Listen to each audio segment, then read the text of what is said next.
Negara Fiji merupakan salah satu eks-koloni Inggris.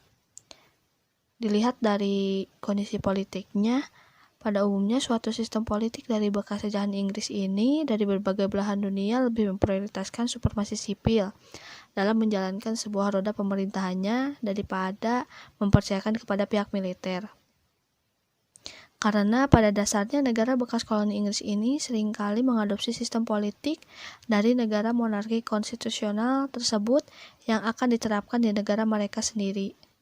Sistem politik Inggris ini lebih mementingkan sipil untuk memimpin negaranya melalui sistem pemilihan umum dan bukan mempercayakannya kepada militer untuk memimpin pemerintahannya. Jika dipimpin oleh militer, maka akan terjadinya perebutan kekuasaan dengan cara coup d'etat militer. Wilayah-wilayah yang menjadi bekas koloni Inggris ini biasanya menggunakan sistem politik yang biasanya digunakan oleh Inggris sebagai acuan dalam menjalankan sistem perpolitikan dan pemerintahannya. Namun dalam kenyataannya tidak semua bekas koloni Inggris ini menggunakan sistem pemerintahan Inggris. Di Fiji justru terjadi fenomena sebaliknya, di mana pihak militer mengambil alih kepemimpinan Fiji dari sipil dengan melalui coup d'etat. Pengambil alihan kepemimpinan oleh militer tersebut sebenarnya merupakan klimaks dari perseteruan antara militer dengan sipil di Fiji. Perseteruan antara militer dengan sipil tersebut terjadi sebanyak 4 kali, di mana 3 kali dilakukan oleh militer dan 1 kali dilakukan oleh sipil. Kondisi sosial budaya pasca kolonialisasi Inggris. Yang pertama, Kiribati. Kehidupan budaya masyarakat Kiribati yang konservatif dan tahan terhadap perubahan dengan menjaga kelestarian adat dan istiadat yang ada dan tidak menonjolkan kekayaan individu dengan berperilaku gaya hidup sederhana. Kegiatan yang biasa dilakukan masyarakat yaitu olahraga bola voli, sepak bola yang merupakan olahraga populer. Selain itu, balapan kano layar serta berkecimpung di dunia seni. Selanjutnya, Tuvalu. Pemerintah Tuvalu menyediakan fasilitas lembaga pendidikan sekolah dasar universal yang berada di bawah peraturan gereja Tuvalu serta memilih peserta didik untuk sekolah menengah yang selanjutnya beberapa akan dikirim ke luar negeri untuk pendidikan taraf selanjutnya. Selain fasilitas pendidikan, di Tuvalu juga terdapat fasilitas kesehatan dan pusat di Funafuti dan klinik yang tersebar di semua pulau. Masyarakat Tuvalu masih memiliki pengikut yang kuat terhadap musik dan tarian tradisional, sama halnya dengan olahraga yang menjadi kegiatan populer masyarakatnya, yaitu seperti sepak bola, bola voli, dan kriket.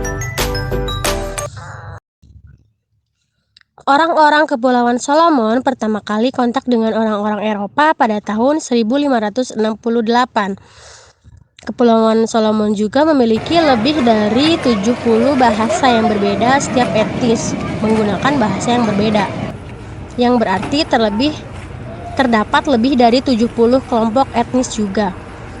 Pada akhir abad ke-20, hubungan etnis terpolitisasi yang mengakibatkan kekerasan, sehingga masyarakat melakukan urbanisasi, arsitektur, dan penggunaan wilayah.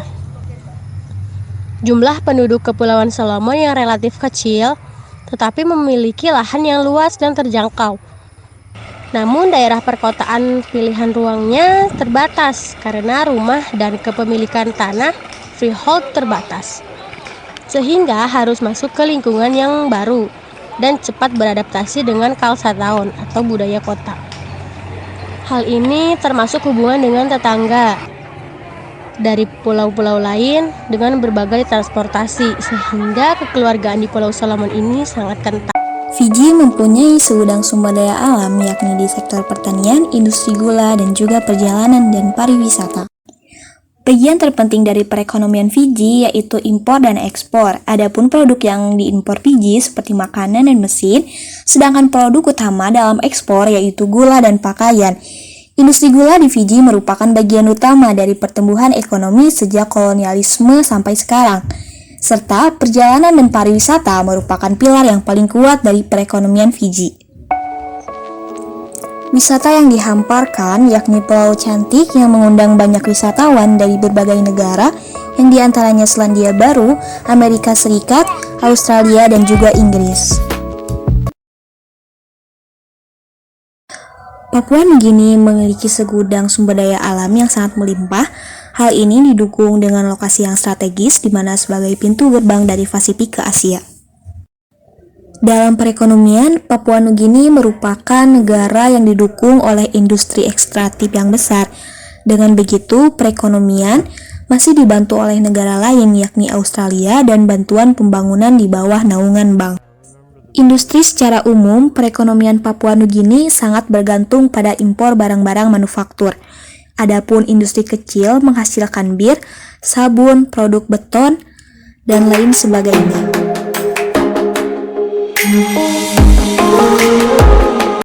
Kiribati memiliki sedikit sumber daya alam dan merupakan salah satu negara kepulauan Pasifik yang paling tidak berkembang. Pembangunan ekonomi dibatasi oleh kurangnya pekerja, infrastruktur yang lemah, dan keterpencilan dari pasar internasional.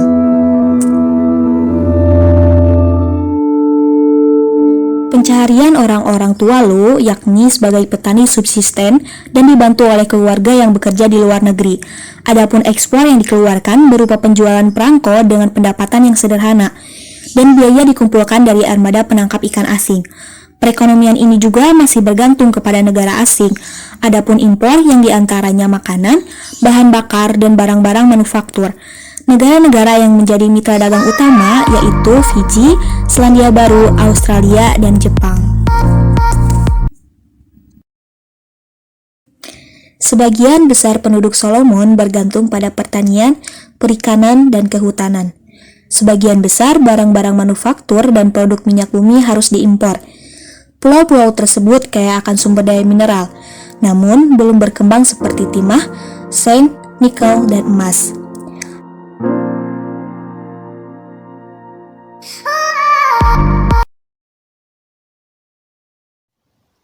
Samoa dan Guam. Samoa dan Guam ini merupakan eks-koloni Amerika Serikat. Dalam hal politik, Samoa dan Guam tidak memiliki perbedaan dalam pemerintahannya. Mereka tidak memiliki divisi atau kantor administrasi sekalipun, di mana semua kebijakan politiknya langsung terhubung dengan Amerika melalui Office of Insular Affairs. Pada awalnya, wilayah yang merupakan jajahan dari Amerika Serikat di Pasifik Selatan merupakan suatu kesatuan wilayah yang disebut dengan American Territory of the Pacific Islands.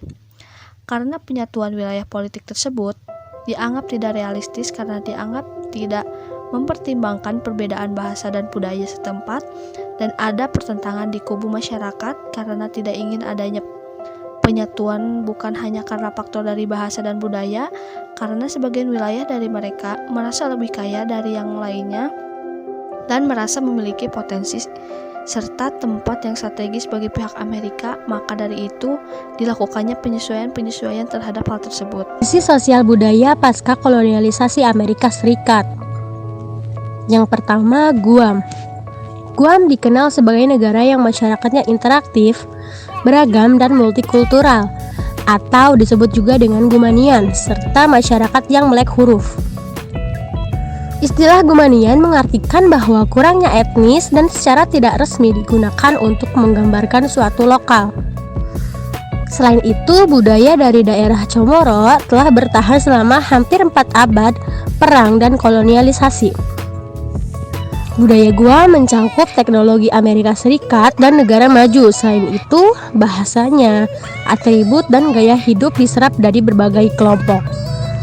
Terjadi perubahan budaya yang dialami Guam akibat dari kebijakan negara-negara yang masuk ke dalam etnis yang berbeda, dengan mekanisme perubahan yang terjadi berdasarkan kelompok umur. Selanjutnya, Mariana Utara. Kepulauan Mariana Utara ini memiliki daya tarik para turis untuk berwisata, sehingga mampu menjadi tumpu dari perekonomian negara ini. Karena pantainya yang berpasir putih, jernih, terdapat banyak batu karang serta peninggalan sejarah Perang Dunia II. Selain itu, adanya festival budaya lokal dan hiburan modern. Perekonomian Amerika Samoa yakni mengandalkan hasil laut sebagai penghasil terbesar ikan kaleng dan juga hasil sumber daya alam hayati. Negara ini juga merupakan jasa transportasi dari pulau ke pulau dengan jalur laut dan darat. Ini nyatanya tidak begitu lancar karena tidak adanya operator yang memberikan layanan rute. Dalam hal ini, negara Amerika Samoa dibantu oleh Amerika Serikat dalam pengoperatoran rute jalur laut. Perekonomian Guam didukung oleh sektor pariwisata dan layanan lain sebagainya. Adapun pendorong utama dalam perekonomian Guam yakni belanja pertahanan nasional Amerika Serikat. Di sini, Guam berfungsi sebagai pangkalan Amerika Serikat terdepan untuk Pasifik Barat dan merupakan rumah bagi ribuan personil militer Amerika. Perekonomian Kepulauan Mariana Utara bertumpu pada sektor pariwisata, selain dari bantuan ekonomi yakni dari negara induknya yaitu Amerika Serikat. Industri pariwisata yang besar sehingga membuat penduduknya yang menganggur berkurang. Pengunjung kepulauan ini kebanyakan berasal dari Jepang dan Korea. Pada saat itu, keadaan politik pasca kolonial Prancis di daerah Pasifik ini mengalami penundaan kemerdekaan bagi wilayah-wilayah jajahannya. Hal tersebut terjadi karena masih adanya kepentingan Prancis dan keengganan dari sebagian masyarakat untuk lepas dari Prancis. Prancis pada saat itu menguasai beberapa wilayah kepulauan Pasifik Selatan. Wilayah tersebut diantaranya Vanuatu.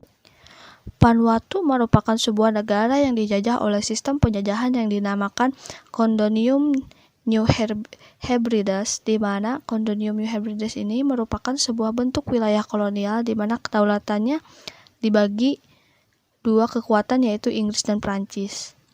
Vanuatu merupakan sebuah wilayah yang diduduki oleh Inggris dan Prancis, di mana pengaruh dari Inggris dan Prancis sangat kuat pengaruhnya terhadap pemerintahan di Vanuatu itu sendiri.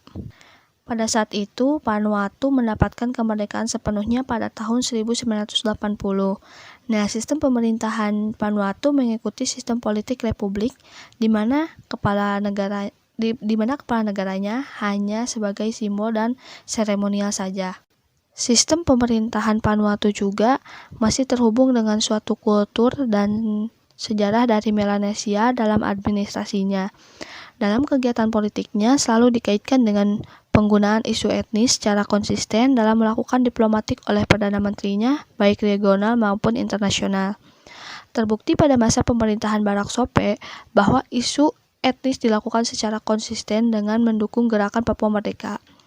Dalam perpolitikannya, di Vanuatu terkenal dengan salah satu Perdana Menteri yang bernama Walter Lini, di mana banyak sekali pengamat menilai bahwa Perdana Menteri Walter Lini yang pertama kali memiliki gerakan yang radikal di perpolitikan dunia. Pada tahun 1991, kondisi perpolitikan di Vanuatu cenderung terfragmentasi dan tidak ada lagi partai politik yang mampu mendapatkan kursi secara penuh di pemerintahan. Dari keadaan tersebut menghasilkan suatu pemerintahan yang dijalankan secara koalisi. Hal ini juga berdampak pada instabilitas politik di Vanuatu yang dipengaruhi oleh kultur tradisional dan otoritas model pimpinan tradisional. Kondisi sosial budaya pasca kolonialisasi Prancis. Pada tahun 1996, pemerintah Prancis melakukan uji coba nuklir yang kedua kalinya. Namun gagal karena ada percikan api sehingga menyebabkan kekacauan di berbagai sektor. Di antaranya kerusakan fasilitas-fasilitas yang kemudian berdampak pada sektor pariwisata, bandar udara, hancurnya distrik bisnis Papeete. Dan setelah itu pemerintah Prancis menghentikan uji coba nuklir yang mengakibatkan jumlah pengangguran meningkat. Oleh karena itu, Prancis akan memberi bantuan ekonomi untuk membantu perekonomian Polinesia Prancis. Namun, terdengar lagi yang khususnya berhubungan dengan nuklir. Di Marurora dan Fangataufa, dengan adanya keluhan dari mantan pekerja nuklir yang mengakibatkan buruknya tingkat kesehatan dari para penduduk.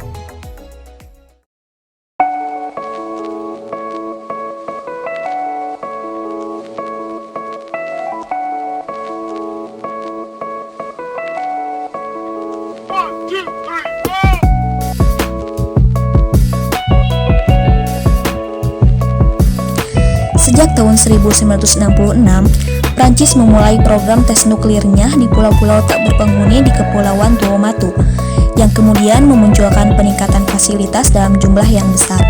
Pertumbuhan pariwisata dan tes nuklir mengubah bentuk dasar ekonomi Polinesia dari pertanian sebagai sumber penghidupan utama menjadi jasa dan pelayanan.